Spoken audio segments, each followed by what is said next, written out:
Jonai, parišk. Tai kaip mes sprendėme problemą? Ogi taip.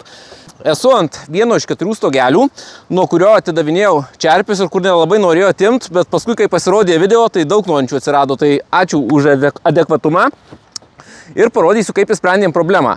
Tai reikalas tame, kad šitos lygios čerpės buvo sudėtos ir ant šito stogelio. Čia yra 10 laipsnių, šitos čerpės turėtų dėtis kažkas nuo 19, nuo 18 laipsnių. Tai va, tai aišku, kai atitirpinėja sniegas, čia susidaro didžiausias kalnas, atiteka vanduo ir po visom tom čerpėm bėga ir viskas leidžia. Prakeitėme skardą beveik per visą čerpę.